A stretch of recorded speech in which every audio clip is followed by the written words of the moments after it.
Tady je naše nová krabice. Je to mrtvá krabice. A můžete to získat zdarma? Toto je akce komunity Mrtvá hra.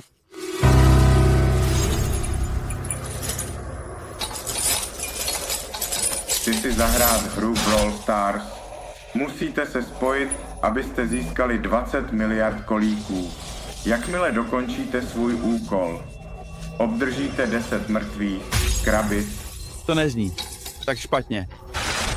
Každopádně, mrtvé krabice jsou nová položka vytvořená speciálně pro tuto akci.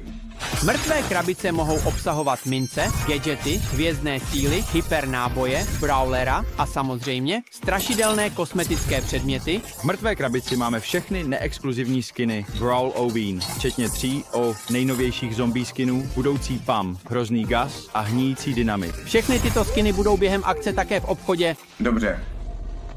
Teď je čas, abych si zahrál hru. Ahoj. Ne, počkej, špatně počkej.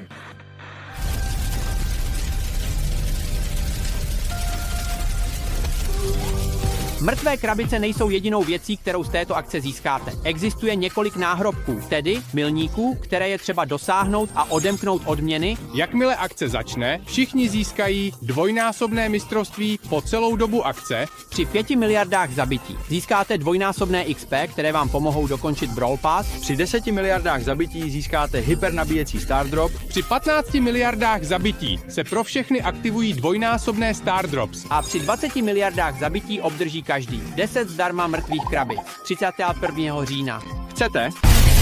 Více?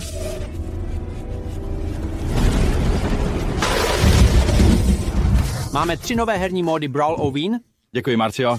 dýňový luk, mrtvá váha a zombie bitva. A všechna zabití herních módech se počítají jako dvojnásobná.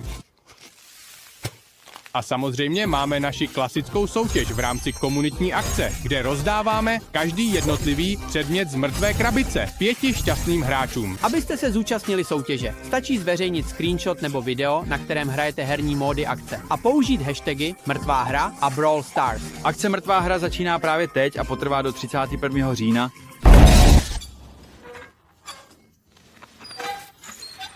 Měl jsem si vzít koupel.